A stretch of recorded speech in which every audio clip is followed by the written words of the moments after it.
श्री गणेशाय नमः। अथ श्री गणपति मंगलमालिका स्तोत्र। श्रीकंठ प्रेम पुत्राय गौरी वामांगवासिने द्वात्रिंशद्रूपयुक्ताय श्री गणेशाय मंगलम्। आदिपूज्याय देवाय दन्तमोदकधारिणे वल्लभाप्राणकान्ताय श्रीगणेशाय मङ्गलम्। लम्बोदराय शान्ताय चन्द्रगर्वापहारिणे गजाननाय प्रभवे श्रीगणेशाय मङ्गलम्। पञ्चहस्ताय वन्द्याय पाशाङ्कुशधराय च श्रीमते गजकर्णाय श्रीगणेशाय मङ्गलम्। द्वैमातुराय बालाय हेरम्बाय महात्मने विकटायाखुवाहाय श्रीगणेशाय मङ्गलम्। पृश्निशृङ्गायाजिताय क्षिप्राभीष्टार्थदायिने सिद्धिबुद्धिप्रमोदाय श्रीगणेशाय मङ्गलम्। विलम्बियज्ञसूत्राय सर्वविघ्ननिवारिणे दूर्वादलसुपूज्याय श्रीगणेशाय मङ्गलम्। महाकायाय भीमाय महासेनाग्रजन्मने त्रिपुरारिवरोधात्रे श्रीगणेशाय मङ्गलम्। सिन्दूररम्यवर्णाय नागबद्धोदराय च आमोदाय प्रमोदाय श्रीगणेशाय मङ्गलम्। विघ्नकर्त्रे दुर्मुखाय विघ्नहर्त्रे शिवात्मने सुमुखायैकदन्ताय श्रीगणेशाय मङ्गलम्। समस्तगणनाथाय विष्णवे धूमकेतवे त्र्यक्षाय भालचन्द्राय श्रीगणेशाय मङ्गलम्। चतुर्थीशाय मान्याय सर्वविद्याप्रदायिने वक्रतुण्डाय कुब्जाय श्रीगणेशाय मङ्गलम्। तुण्डिने कपिलाक्षाय श्रेष्ठाय ऋणहारिणे उद्दण्डोद्दण्डरूपाय श्रीगणेशाय मङ्गलम्। कष्टहर्त्रे द्विदेहाय भक्तिष्टजयदायिने विनायकाय विभवे श्रीगणेशाय मङ्गलम्। सच्चिदानन्दरूपाय निर्गुणाय गुणात्मने वटवे लोकगुरवे श्रीगणेशाय मङ्गलम्। श्रीचामुण्डासुपुत्राय प्रसन्नवदनाय च श्रीराजराजसेव्याय श्रीगणेशाय मङ्गलम्। श्रीचामुण्डाकृपापात्र श्रीकृष्णेन्द्रविनिर्मितां विभूतिमातृकारम्यां कल्याणैश्वर्यदायिनीं श्रीमहागणनाथस्य शुभां मङ्गलमालिकां यः पठेत् सततं वाणीं लक्ष्मीं सिद्धिमवाप्नुयात्। अथ श्री बुध स्तोत्र। पीताम्बरः पीतवपुः पीतध्वजरथस्थितः पीयूषरश्मितनयः पातु मां सर्वदा बुधः। सिंहवाहं सिद्धनुतं सौम्यं सौम्यगुणान्वितं सोमसूनुं सुराराध्यं सर्वदं सौम्यमाश्रये बुधं बुद्धिप्रदातारं बाणबाणासनोज्ज्वलं भद्रप्रदं भीतिहरं भक्तपालनमाश्रये।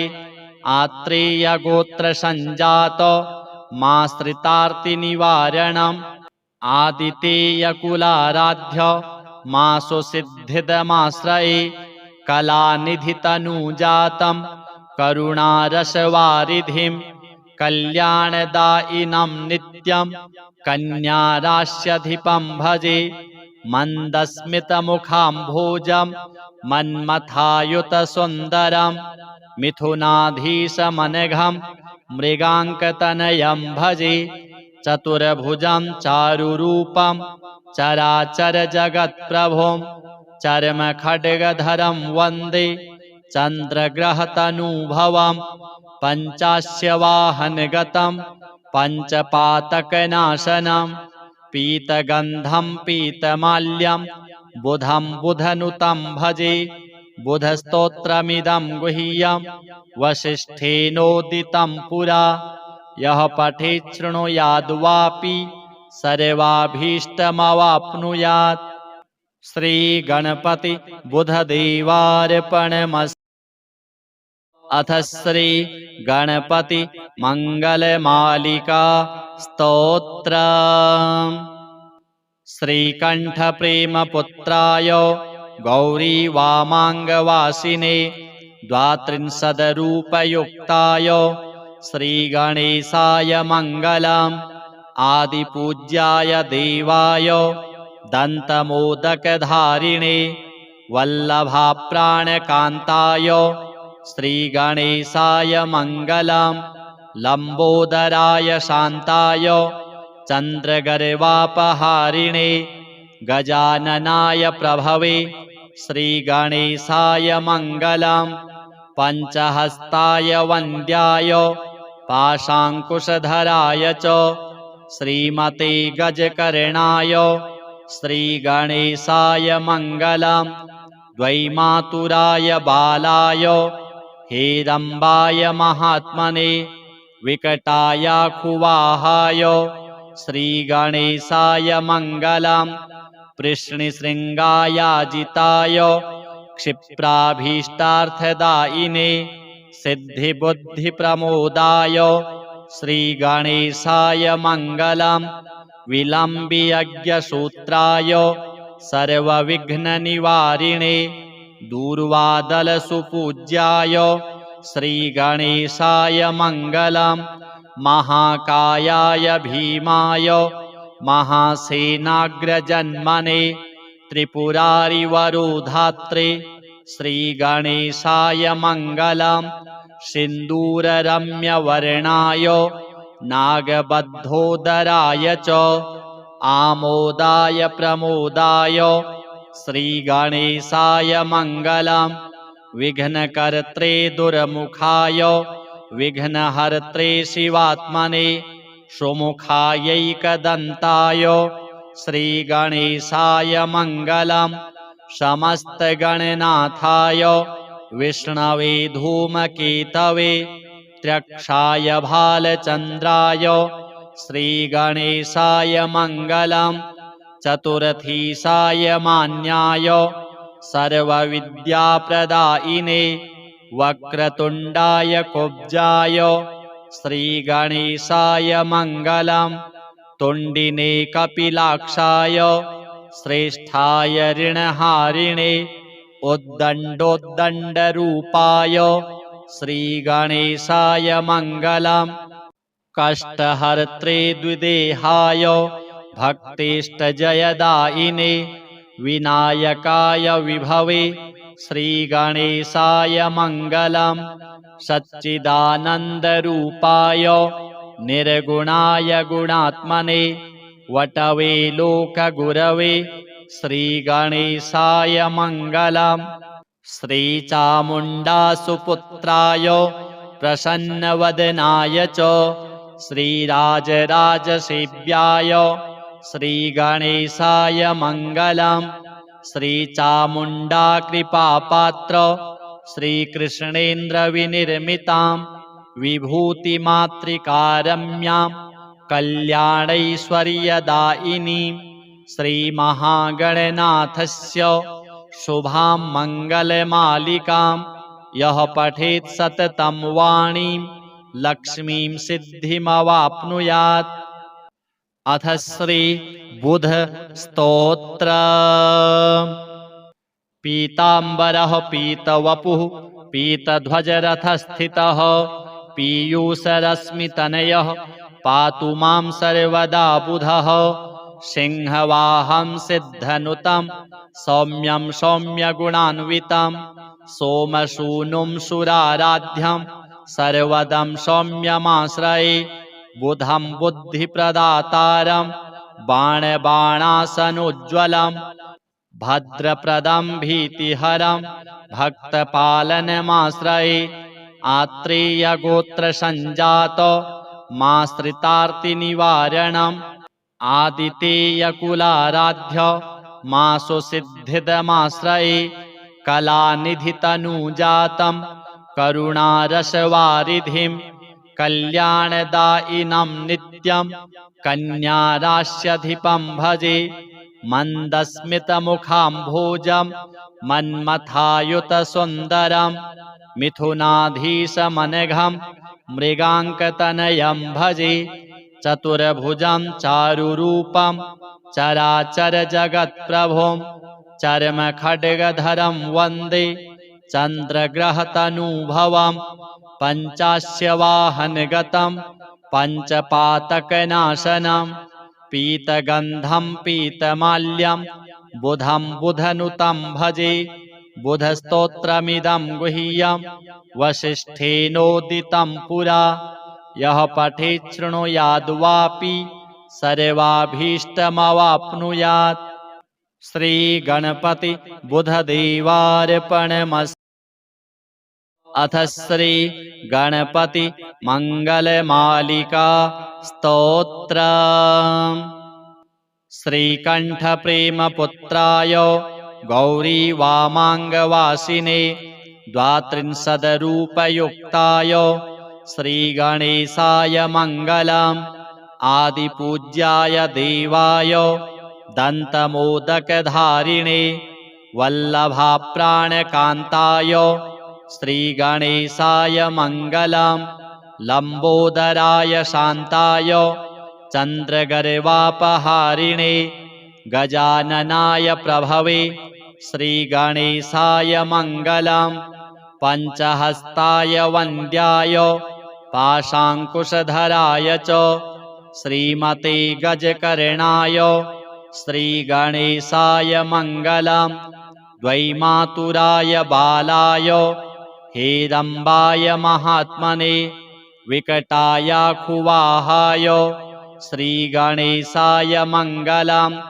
पृश्निशृङ्गायाजिताय क्षिप्राभीष्टार्थदायिने सिद्धिबुद्धिप्रमोदाय श्रीगणेशाय मङ्गलम्।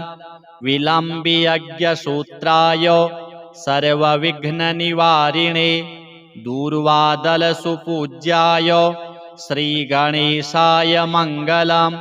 महाकायाय भीमाय महासेनाग्रजन्मने त्रिपुरारिवरोधात्रे श्रीगणेशाय मङ्गलम्। सिन्दूररम्यवर्णाय नागबद्धोदराय च आमोदाय प्रमोदाय श्रीगणेशाय मङ्गलम्। विघ्नकर्त्रे दुर्मुखाय विघ्नहर्त्रे शिवात्मने सुमुखायैकदन्ताय श्रीगणेशाय मङ्गलम्। समस्तगणनाथाय विष्णवे धूमकेतवे त्र्यक्षाय भालचन्द्राय श्रीगणेशाय मङ्गलम्। चतुरथीशाय मान्याय सर्वविद्याप्रदायिने वक्रतुण्डाय कुब्जाय श्रीगणेशाय मङ्गलम्। तुण्डिने कपिलाक्षाय श्रेष्ठाय ऋणहारिणे उद्दण्डोद्दण्डरूपाय श्रीगणेशाय मङ्गलम्। कष्टहर्त्रे द्विदेहाय भक्तिष्टजयदायिने विनायकाय विभवे श्रीगणेशाय मङ्गलम्। सच्चिदानन्दरूपाय निर्गुणाय गुणात्मने वटवे लोकगुरवे श्रीगणेशाय मङ्गलम्। श्रीचामुण्डासुपुत्राय प्रसन्नवदनाय च श्रीराजराजसेव्याय श्रीगणेशाय मङ्गलम् श्रीचामुण्डा कृपापात्र श्रीकृष्णेन्द्रविनिर्मितां विभूतिमातृकारम्यां कल्याणैश्वर्यदायिनीं श्रीमहागणनाथस्य शुभां मङ्गलमालिकां यः पठेत् सततं वाणीं लक्ष्मीं सिद्धिमवाप्नुयात्। अथ श्री बुध स्तोत्र।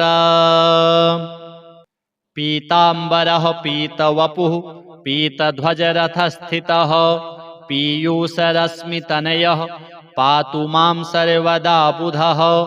सिंहवाहं सिद्धनुतं सौम्यं सौम्यगुणान्वितं सोमसूनुं सुराराध्यं सर्वदं सौम्यमाश्रये बुधं बुद्धिप्रदातारं बाणबाणासनोज्ज्वलं भद्रप्रदं भीतिहरं भक्तपालनमाश्रये आत्रेयगोत्रसञ्जात माश्रितार्तिनिवारणम् आदितेयकुलाराध्य मासुसिद्धिदमाश्रये कलानिधितनुजातं करुणारसवारिधिं कल्याणदायिनं नित्यं कन्यारास्यधिपं भजे मन्दस्मितमुखाम्भोजं मन्मथायुतसुन्दरं मिथुनाधीशमनघं मृगाङ्कतनयं भजे चतुर्भुजं चारुरूपं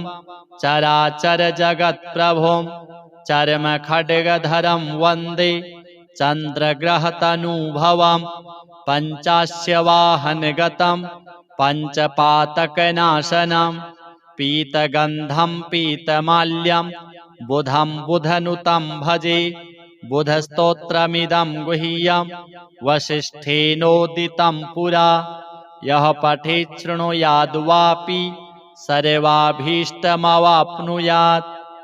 श्रीगणपति बुधदेवार्पणमस्तु।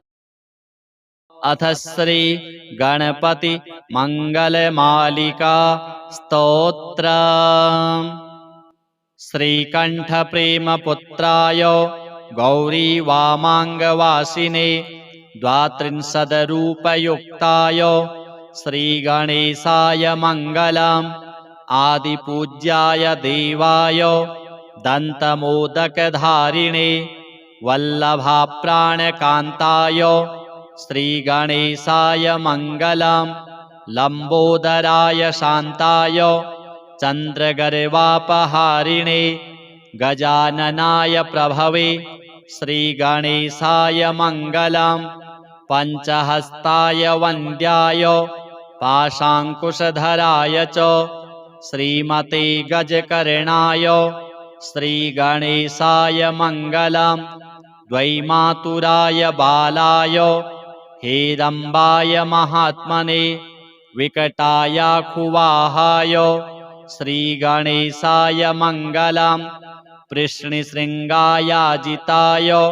क्षिप्राभीष्टार्थदायिने सिद्धिबुद्धिप्रमोदाय श्रीगणेशाय मङ्गलम् विलम्बियज्ञसूत्राय सर्वविघ्ननिवारिणे दूर्वादलसुपूज्याय श्रीगणेशाय मङ्गलम् महाकायाय भीमाय महासेनाग्रजन्मने त्रिपुरारिवरोधात्रे श्रीगणेशाय मङ्गलम् सिन्दूररम्यवर्णाय नागबद्धोदराय च आमोदाय प्रमोदाय श्रीगणेशाय मङ्गलम् विघ्नकर्त्रे दुर्मुखाय विघ्नहर्त्रे शिवात्मने सुमुखायैकदन्ताय श्रीगणेशाय मङ्गलम् समस्तगणनाथाय विष्णवे धूमकेतवे त्र्यक्षाय भालचन्द्राय श्रीगणेशाय मङ्गलम् चतुरथीशाय मान्याय सर्वविद्याप्रदायिने वक्रतुण्डाय कुब्जाय श्रीगणेशाय मङ्गलम् तुण्डिने कपिलाक्षाय श्रेष्ठाय ऋणहारिणे उद्दण्डोद्दण्डरूपाय श्रीगणेशाय मङ्गलम् कष्टहर्त्रे द्विदेहाय भक्तिष्टजयदायिने विनायकाय विभवे श्रीगणेशाय मङ्गलम् सच्चिदानन्दरूपाय निर्गुणाय गुणात्मने वटवे लोकगुरवे श्रीगणेशाय मङ्गलम् श्रीचामुण्डासुपुत्राय प्रसन्नवदनाय च श्रीराजराजसेव्याय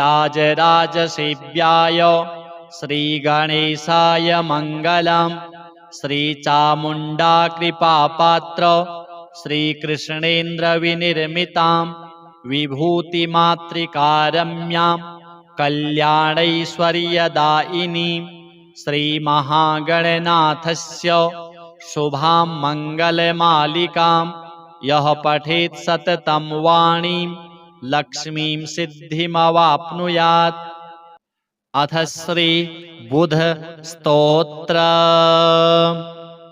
पीताम्बरः पीतवपुः पीतध्वजरथस्थितः पीयूषरश्मितनयः पातु मां सर्वदा बुधः सिंहवाहं सिद्धनुतं सौम्यं सौम्यगुणान्वितं सोमसूनुं सुराराध्यं सर्वदं सौम्यमाश्रये बुधं बुद्धिप्रदातारं बाणबाणासनोज्ज्वलं भद्रप्रदं भीतिहरं भक्तपालनमाश्रये आत्रेयगोत्रसञ्जात माश्रितार्तिनिवारणम् आदितेयकुलाराध्य मासुसिद्धिदमाश्रये कलानिधितनुजातं करुणारसवारिधिं कल्याणदायिनं नित्यं कन्यारास्यधिपं भजे मन्दस्मितमुखाम्भोजं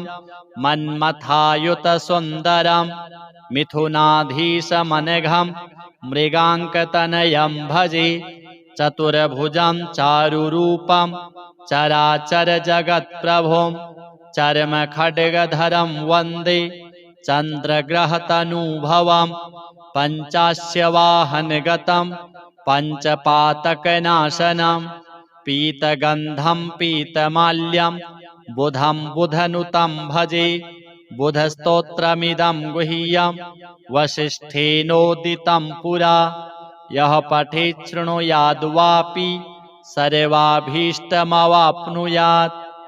श्रीगणपति बुधदेवार्पणमस्तु। अथ श्री गणपति मङ्गलमालिका स्तोत्र। श्रीकण्ठप्रेमपुत्राय गौरीवामाङ्गवासिने द्वात्रिंशद्रूपयुक्ताय श्रीगणेशाय मङ्गलम् आदिपूज्याय देवाय दन्तमोदकधारिणे वल्लभाप्राणकान्ताय श्रीगणेशाय मङ्गलम् लम्बोदराय शान्ताय चन्द्रगर्वापहारिणे गजाननाय प्रभवे श्रीगणेशाय मङ्गलम् पञ्चहस्ताय वन्द्याय पाशाङ्कुशधराय च श्रीमते गजकर्णाय श्रीगणेशाय मङ्गलम् द्वैमातुराय बालाय हेरम्बाय महात्मने विकटायाखुवाहाय श्रीगणेशाय मङ्गलम् कृष्णशृङ्गायाजिताय क्षिप्राभीष्टार्थदायिने सिद्धिबुद्धिप्रमोदाय श्रीगणेशाय मङ्गलम् विलम्बियज्ञसूत्राय सर्वविघ्ननिवारिणे दूर्वादलसुपूज्याय श्रीगणेशाय मङ्गलम् महाकायाय भीमाय महासेनाग्रजन्मने त्रिपुरारिवरोधात्रे श्रीगणेशाय मङ्गलम् सिन्दूररम्यवर्णाय नागबद्धोदराय च आमोदाय प्रमोदाय श्रीगणेशाय मङ्गलम् विघ्नकर्त्रे दुर्मुखाय विघ्नहर्त्रे शिवात्मने सुमुखायैकदन्ताय श्रीगणेशाय मङ्गलम् समस्तगणनाथाय विष्णवे धूमकेतवे त्र्यक्षाय भालचन्द्राय श्रीगणेशाय मङ्गलम् चतुरथीशाय मान्याय सर्वविद्याप्रदायिने वक्रतुण्डाय कुब्जाय श्रीगणेशाय मङ्गलम् तुण्डिने कपिलाक्षाय श्रेष्ठाय ऋणहारिणे उद्दण्डोद्दण्डरूपाय श्रीगणेशाय मङ्गलम्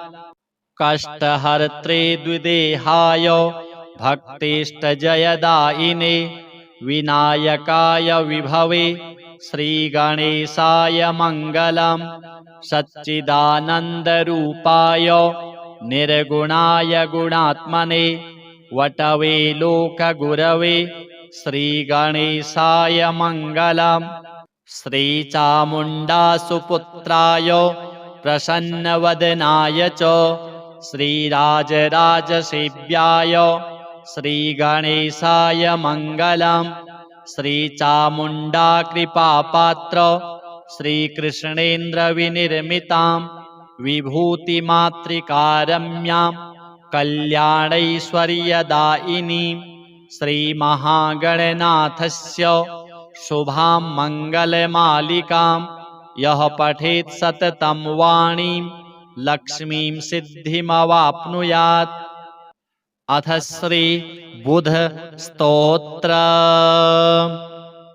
पीताम्बरः पीतवपुः पीतध्वजरथस्थितः पीयूषरश्मितनयः पातु मां सर्वदा बुधः सिंहवाहं सिद्धनुतं सौम्यं सौम्यगुणान्वितं सोमसूनुं सुराराध्यं सर्वदं सौम्यमाश्रये बुधं बुद्धिप्रदातारं बाणबाणासनोज्ज्वलं भद्रप्रदं भीतिहरं भक्तपालनमाश्रये आत्रेयगोत्रसञ्जात माश्रितार्तिनिवारणम् आदितेयकुलाराध्य मासुसिद्धिदमाश्रये कलानिधितनुजातं करुणारसवारिधिं कल्याणदायिनं नित्यं कन्यारास्यधिपं भजे मन्दस्मितमुखाम्भोजं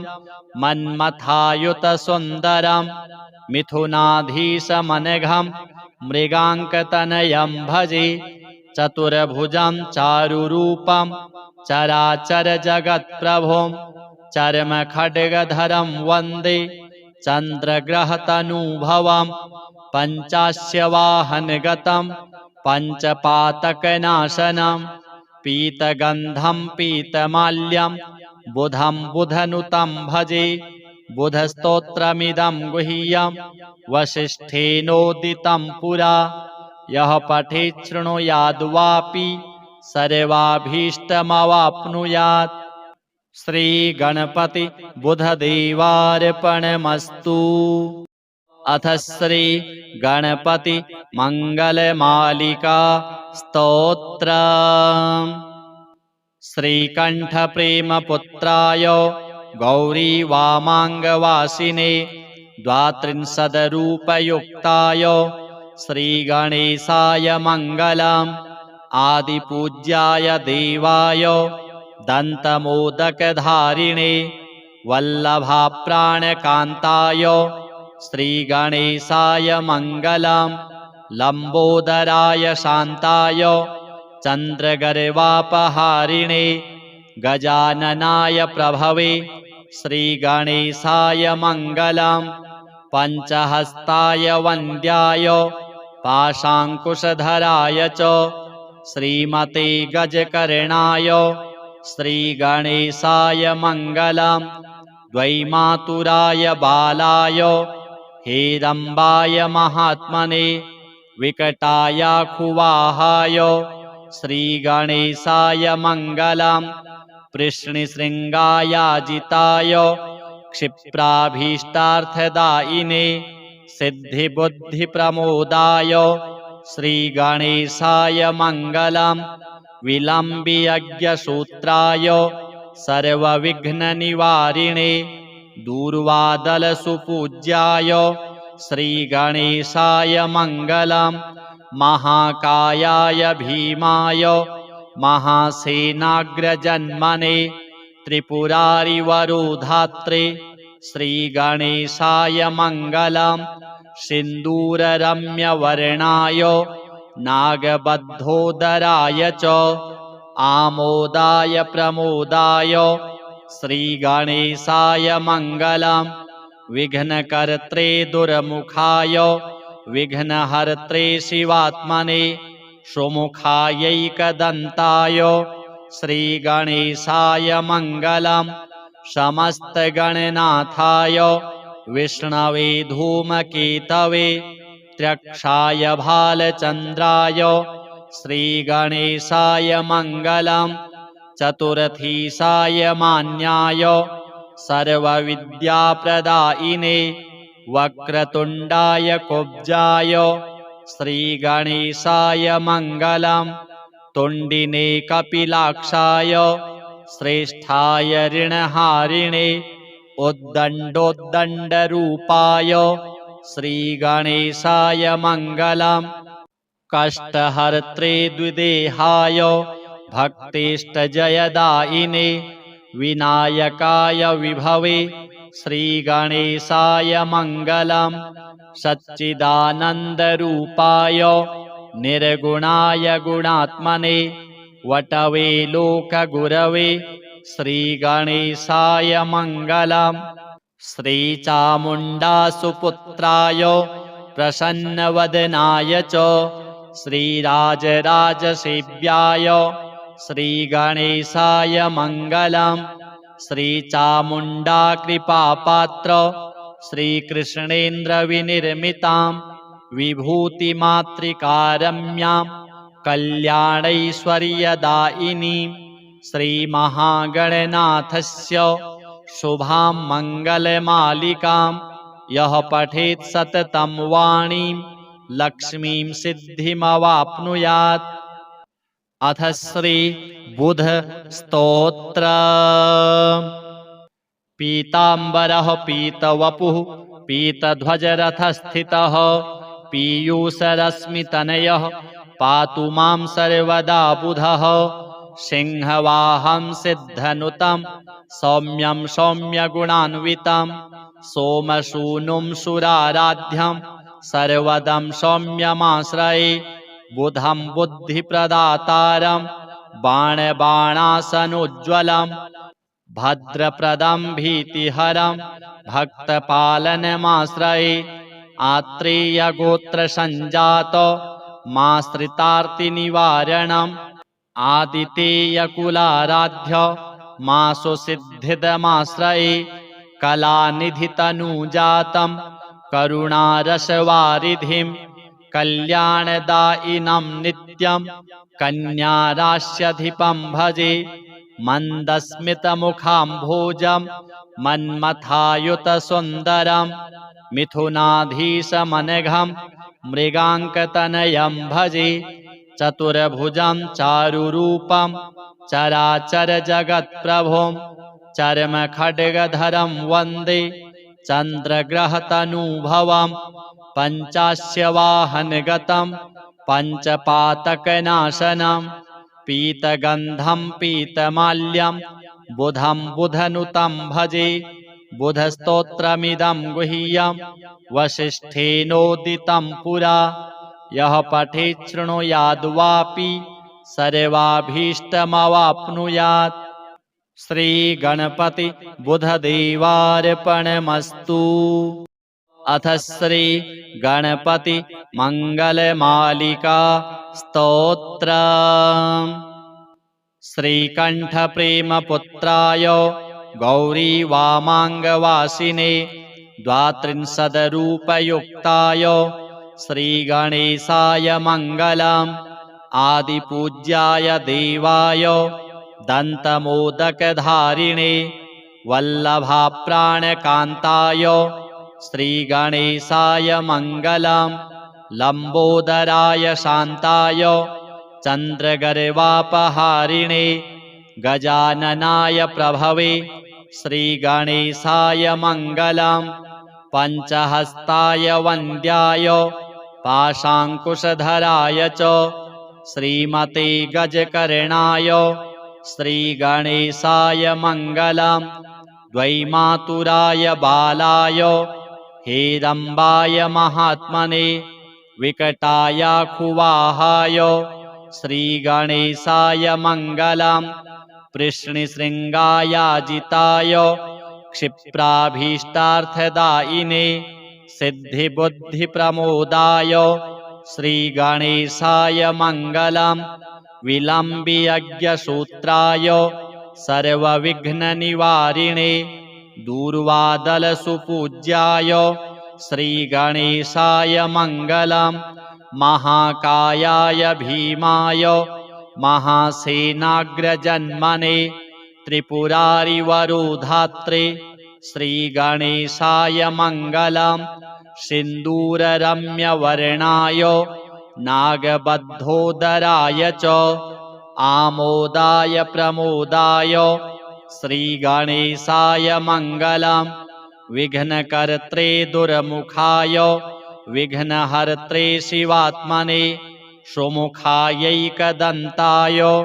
श्रीगणेशाय मङ्गलम् समस्तगणनाथाय विष्णवे धूमकेतवे त्र्यक्षाय भालचन्द्राय श्रीगणेशाय मङ्गलम् चतुरथीसाय मान्याय सर्वविद्याप्रदायिने वक्रतुण्डाय कुब्जाय श्रीगणेशाय मङ्गलम् तुण्डिने कपिलाक्षाय श्रेष्ठाय ऋणहारिणे उद्दण्डोद्दण्डरूपाय श्रीगणेशाय मङ्गलम् कष्टहर्त्रे द्विदेहाय भक्तिष्टजयदायिने विनायकाय विभवे श्रीगणेशाय मङ्गलम् सच्चिदानन्दरूपाय निर्गुणाय गुणात्मने वटवे लोकगुरवे श्रीगणेशाय मङ्गलम् श्रीचामुण्डासुपुत्राय प्रसन्नवदनाय च श्रीराजराजसेव्याय श्रीगणेशाय मङ्गलम् श्रीचामुण्डाकृपापात्र श्रीकृष्णेन्द्रविनिर्मितां विभूतिमातृकारम्यां कल्याणैश्वर्यदायिनीं श्रीमहागणनाथस्य शुभां मङ्गलमालिकां यः पठेत् सततं वाणीं लक्ष्मीं सिद्धिमवाप्नुयात्। अथ श्री बुध स्तोत्र।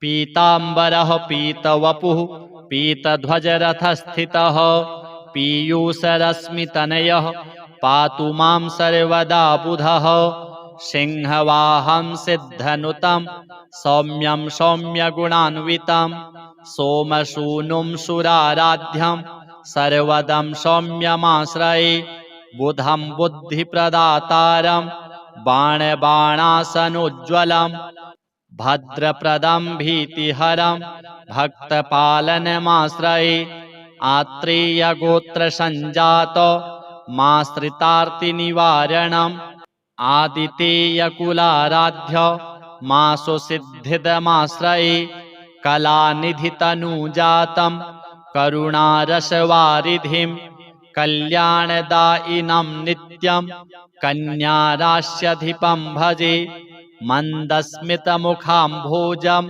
मन्मथायुतसुन्दरं मिथुनाधीशमनघं मृगाङ्कतनयं भजे चतुर्भुजं चारुरूपं चराचरजगत्प्रभुं चर्मखड्गधरं वन्दे चन्द्रग्रहतनुभवं पञ्चास्यवाहनगतं पञ्चपातकनाशनं पीतगन्धं पीतमाल्यं बुधं बुधनुतं भजे। बुधस्तोत्रमिदं गुह्यं वसिष्ठेनोदितं पुरा। यः पठेत् शृणुयाद्वापि सर्वाभीष्टमवाप्नुयात्। श्रीगणपति बुधदेवार्पणमस्तु। अथ श्री गणपति मंगलमालिका स्तोत्रम्। श्रीकण्ठ प्रेमपुत्राय गौरी वामाङ्गवासिने द्वात्रिंशद्रूपयुक्ताय श्रीगणेशाय मङ्गलम्। आदिपूज्याय देवाय दन्तमोदकधारिणे वल्लभाप्राणकान्ताय श्रीगणेशाय मङ्गलम्। लम्बोदराय शान्ताय चन्द्रगर्वापहारिणे गजाननाय प्रभवे श्रीगणेशाय मङ्गलम्। पञ्चहस्ताय वन्द्याय पाशाङ्कुशधराय च श्रीमते गजकर्णाय श्रीगणेशाय मङ्गलम्। द्वैमातुराय बालाय हेरम्बाय महात्मने विकटायाखुवाहाय श्रीगणेशाय मङ्गलम्। पृश्निशृङ्गायाजिताय क्षिप्राभीष्टार्थदायिने सिद्धिबुद्धिप्रमोदाय श्रीगणेशाय मङ्गलम्। विलम्बियज्ञसूत्राय सर्वविघ्ननिवारिणे दूर्वादलसुपूज्याय श्रीगणेशाय मङ्गलम्। महाकायाय भीमाय महासेनाग्रजन्मने त्रिपुरारिवरोधात्रे श्रीगणेशाय मङ्गलम्। सिन्दूररम्यवर्णाय नागबद्धोदराय च आमोदाय प्रमोदाय श्रीगणेशाय मङ्गलम्।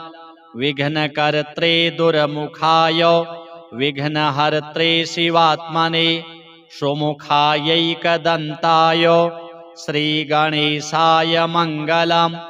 समस्तगणनाथाय विष्णवे धूमकेतवे त्र्यक्षाय भालचन्द्राय श्रीगणेशाय मङ्गलम्। चतुरथीशाय मान्याय सर्वविद्याप्रदायिने वक्रतुण्डाय कुब्जाय श्रीगणेशाय मङ्गलम्। तुण्डिने कपिलाक्षाय श्रेष्ठाय ऋणहारिणे उद्दण्डोद्दण्डरूपाय श्रीगणेशाय मङ्गलम्। कष्टहर्त्रे द्विदेहाय भक्तिष्टजयदायिने विनायकाय विभवे श्रीगणेशाय मङ्गलम्। सच्चिदानन्दरूपाय निर्गुणाय गुणात्मने वटवे लोकगुरवे श्रीगणेशाय मङ्गलम्। श्रीचामुण्डासुपुत्राय प्रसन्नवदनाय च श्रीराजराजसेव्याय श्रीगणेशाय मङ्गलम्। श्रीचामुण्डाकृपापात्र श्रीकृष्णेन्द्रविनिर्मितां विभूतिमातृकारम्यां कल्याणैश्वर्यदायिनीं श्रीमहागणनाथस्य शुभां मङ्गलमालिकां यः पठेत् सततं वाणीं लक्ष्मीं सिद्धिमवाप्नुयात्। अथ श्री बुध स्तोत्र। पीताम्बरः पीतवपुः पीतध्वजरथस्थितः पीयूषरश्मितनयः पातु मां सर्वदा बुधः। सिंहवाहं सिद्धनुतं सौम्यं सौम्यगुणान्वितं सोमसूनुं सुराराध्यं सर्वदं सौम्यमाश्रये बुधं बुद्धिप्रदातारं बाणबाणासनोज्ज्वलं भद्रप्रदं भीतिहरं भक्तपालनमाश्रये। आत्रेयगोत्रसञ्जात माश्रितार्तिनिवारणम् आदितेयकुलाराध्य मासु सिद्धिदमाश्रये कलानिधितनुजातं करुणारसवारिधिं कल्याणदायिनं नित्यं कन्यारास्यधिपं भजे मन्दस्मितमुखाम्भोजं मन्मथायुतसुन्दरं मिथुनाधीशमनघं मृगाङ्कतनयं भजे चतुर्भुजं चारुरूपं चराचरजगत्प्रभुं चर्मखड्गधरं वन्दे चन्द्रग्रहतनुभवं पञ्चास्यवाहनगतं पञ्चपातकनाशनं पीतगन्धं पीतमाल्यं बुधं बुधनुतं भजे बुधस्तोत्रमिदं गुह्यं वसिष्ठेनोदितं पुरा यः पठेत् शृणुयाद्वापि सर्वाभीष्टमवाप्नुयात्। श्रीगणपति बुधदेवार्पणमस्तु। अथ श्री गणपति मंगलमालिका स्तोत्रम्। श्रीकण्ठप्रेमपुत्राय गौरीवामाङ्गवासिने द्वात्रिंशद्रूपयुक्ताय श्रीगणेशाय मङ्गलम्। आदिपूज्याय देवाय दन्तमोदकधारिणे वल्लभाप्राणकान्ताय श्रीगणेशाय मङ्गलम्। लम्बोदराय शान्ताय चन्द्रगर्वापहारिणे गजाननाय प्रभवे श्रीगणेशाय मङ्गलम्। पञ्चहस्ताय वन्द्याय पाशाङ्कुशधराय च श्रीमते गजकर्णाय श्रीगणेशाय मङ्गलम्। द्वैमातुराय बालाय हेरम्बाय महात्मने विकटायाखुवाहाय श्रीगणेशाय मङ्गलम्। पृश्निशृङ्गायाजिताय क्षिप्राभीष्टार्थदायिने सिद्धिबुद्धिप्रमोदाय श्रीगणेशाय मङ्गलम्। विलम्बियज्ञसूत्राय सर्वविघ्ननिवारिणे दूर्वादलसुपूज्याय श्रीगणेशाय मङ्गलम्। महाकायाय भीमाय महासेनाग्रजन्मने त्रिपुरारिवरोधात्रे श्रीगणेशाय मङ्गलम्। सिन्दूररम्यवर्णाय नागबद्धोदराय च आमोदाय प्रमोदाय श्रीगणेशाय मङ्गलम्। विघ्नकर्त्रे दुर्मुखाय विघ्नहर्त्रे शिवात्मने सुमुखायैकदन्ताय श्रीगणेशाय मङ्गलम्। समस्तगणनाथाय विष्णवे धूमकेतवे त्र्यक्षाय भालचन्द्राय श्रीगणेशाय मङ्गलम्। चतुरथीशाय मान्याय सर्वविद्याप्रदायिने वक्रतुण्डाय कुब्जाय श्रीगणेशाय मङ्गलम्। तुण्डिने कपिलाक्षाय श्रेष्ठाय ऋणहारिणे उद्दण्डोद्दण्डरूपाय श्रीगणेशाय मङ्गलम्। कष्टहर्त्रे द्विदेहाय भक्तिष्टजयदायिने विनायकाय विभवे श्रीगणेशाय मङ्गलम्। सच्चिदानन्दरूपाय निर्गुणाय गुणात्मने वटवे लोकगुरवे श्रीगणेशाय मङ्गलम्। श्रीचामुण्डासुपुत्राय प्रसन्नवदनाय च श्रीराजराजसेव्याय श्रीगणेशाय मङ्गलम्। श्रीचामुण्डाकृपापात्र श्रीकृष्णेन्द्रविनिर्मितां विभूतिमातृकारम्यां कल्याणैश्वर्यदायिनीं श्रीमहागणनाथस्य शुभां मङ्गलमालिकां यः पठेत् सततं वाणीं लक्ष्मीं सिद्धिमवाप्नुयात्। अथ श्री बुध स्तोत्र।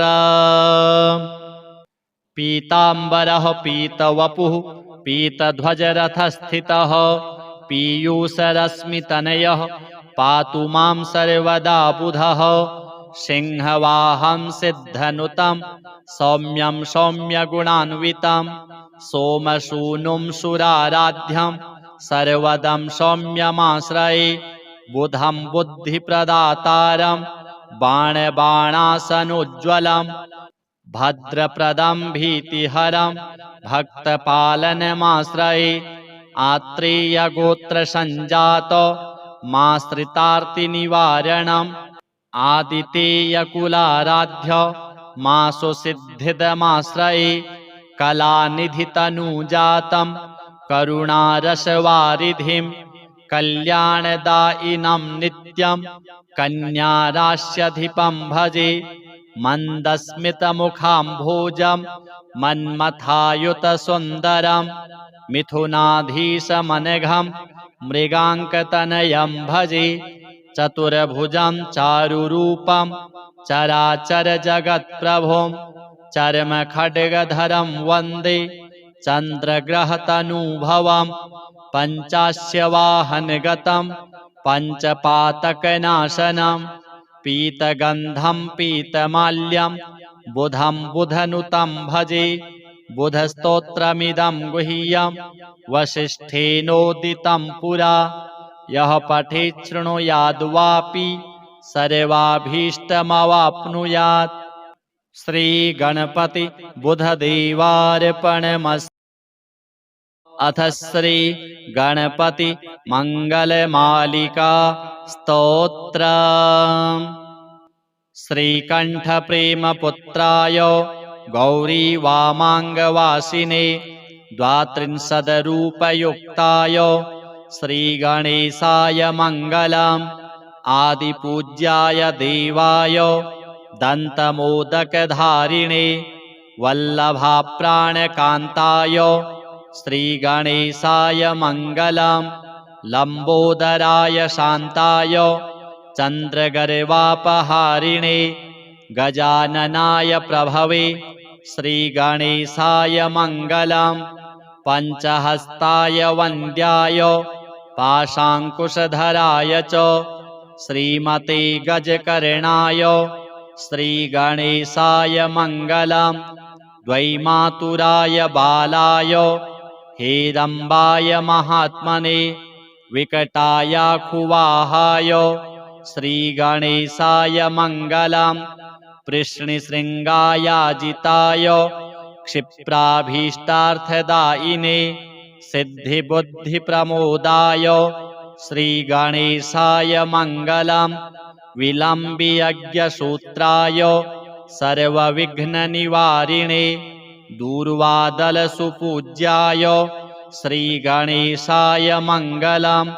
महाकायाय भीमाय महासेनाग्रजन्मने त्रिपुरारिवरोधात्रे श्रीगणेशाय मङ्गलम्।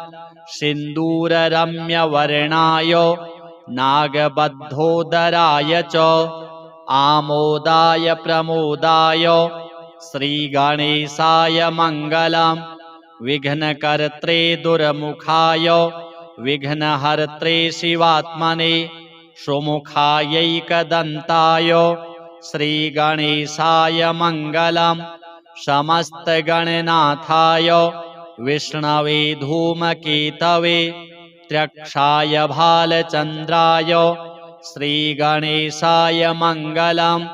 चतुरथीशाय मान्याय सर्वविद्याप्रदायिने वक्रतुण्डाय कुब्जाय श्रीगणेशाय मङ्गलम्।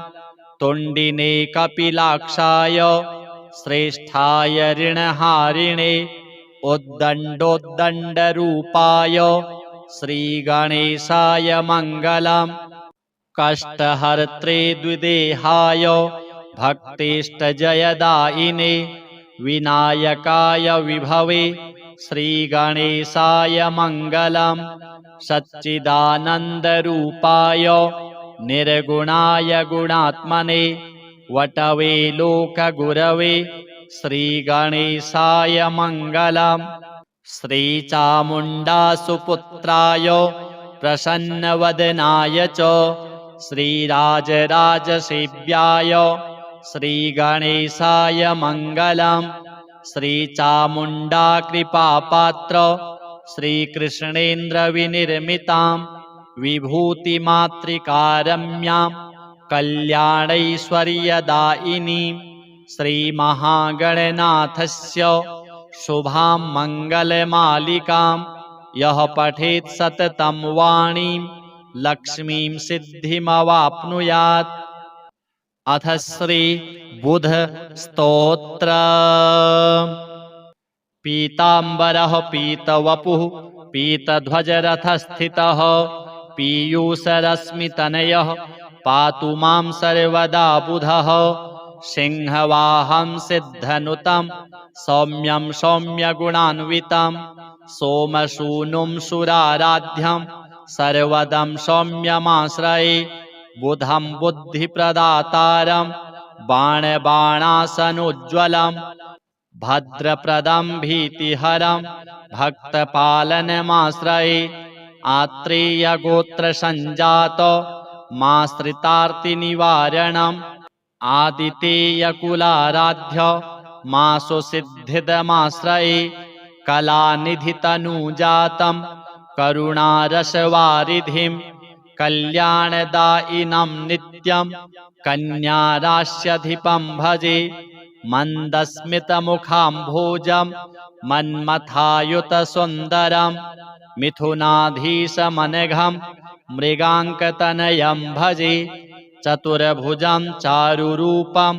चराचरजगत्प्रभुं चर्मखड्गधरं वन्दे चन्द्रग्रहतनुभवं पञ्चास्यवाहनगतं पञ्चपातकनाशनं पीतगन्धं पीतमाल्यं बुधं बुधनुतं भजे बुधस्तोत्रमिदं गुह्यं वसिष्ठेनोदितं पुरा यः पठेत् शृणुयाद्वापि सर्वाभीष्टमवाप्नुयात्।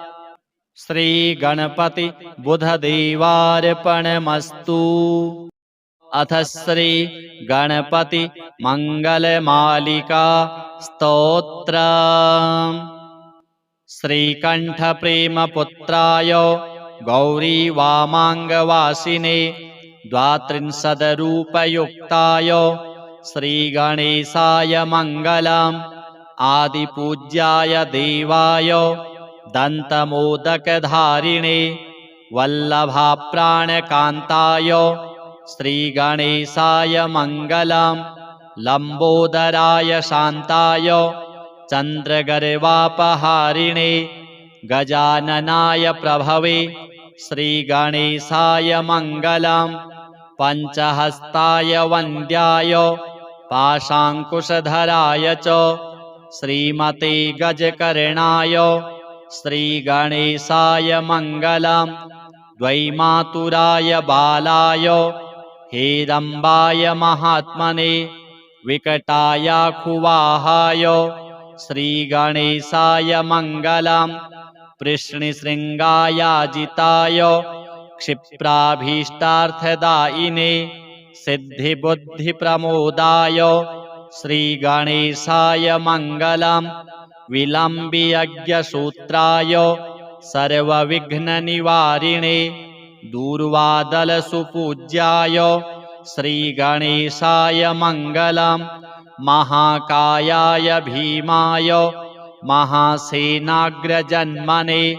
त्रिपुरारिवरोधात्रे श्रीगणेशाय मङ्गलम्। सिन्दूररम्यवर्णाय नागबद्धोदराय च आमोदाय प्रमोदाय श्रीगणेशाय मङ्गलम्। विघ्नकर्त्रे दुर्मुखाय विघ्नहर्त्रे शिवात्मने सुमुखायैकदन्ताय श्रीगणेशाय मङ्गलम्। समस्तगणनाथाय विष्णवे धूमकेतवे त्र्यक्षाय भालचन्द्राय श्रीगणेशाय मङ्गलम् चतुरथीसाय मान्याय सर्वविद्याप्रदायिने वक्रतुण्डाय कुब्जाय श्रीगणेशाय मङ्गलम् तुण्डिने कपिलाक्षाय श्रेष्ठाय ऋणहारिणे उद्दण्डोद्दण्डरूपाय श्रीगणेशाय मङ्गलम् कष्टहर्त्रे द्विदेहाय भक्तिष्टजयदायिने विनायकाय विभवे श्रीगणेशाय मङ्गलम् सच्चिदानन्दरूपाय निर्गुणाय गुणात्मने वटवे लोकगुरवे श्रीगणेशाय मङ्गलम् श्रीचामुण्डासुपुत्राय प्रसन्नवदनाय च श्रीराजराजसेव्याय श्रीगणेशाय मङ्गलम् श्रीचामुण्डाकृपापात्र श्रीकृष्णेन्द्रविनिर्मितां विभूतिमातृकारम्यां कल्याणैश्वर्यदायिनीं श्रीमहागणनाथस्य शुभां मङ्गलमालिकां यः पठेत् सततं वाणीं लक्ष्मीं सिद्धिमवाप्नुयात्। अथ श्री बुध स्तोत्र। पीताम्बरः पीतवपुः पीतध्वजरथस्थितः पीयूषरश्मितनयः पातु मां सर्वदा बुधः सिंहवाहं सिद्धनुतं सौम्यं सौम्यगुणान्वितं सोमसूनुं सुराराध्यं सर्वदं सौम्यमाश्रये बुधं बुद्धिप्रदातारं बाणबाणासनोज्ज्वलं भद्रप्रदं भीतिहरं भक्तपालनमाश्रये आत्रेयगोत्रसञ्जात माश्रितार्तिनिवारणम् आदितेयकुलाराध्य मासुसिद्धिदमाश्रये कलानिधितनुजातं करुणारसवारिधिं कल्याणदायिनं नित्यं कन्यारास्यधिपं भजे मन्दस्मितमुखाम्भोजं मन्मथायुतसुन्दरं मिथुनाधीशमनघं मृगाङ्कतनयं भजे चतुर्भुजं चारुरूपं चराचरजगत्प्रभुं चर्मखड्गधरं वन्दे चन्द्रग्रहतनुभवं पञ्चास्यवाहनगतं पञ्चपातकनाशनं पीतगन्धं पीतमाल्यं बुधं बुधनुतं भजे बुधस्तोत्रमिदं गुह्यं वसिष्ठेनोदितं पुरा यः पठेत् शृणुयाद्वापि सर्वाभीष्टमवाप्नुयात्। श्रीगणपति बुधदेवार्पणमस्तु।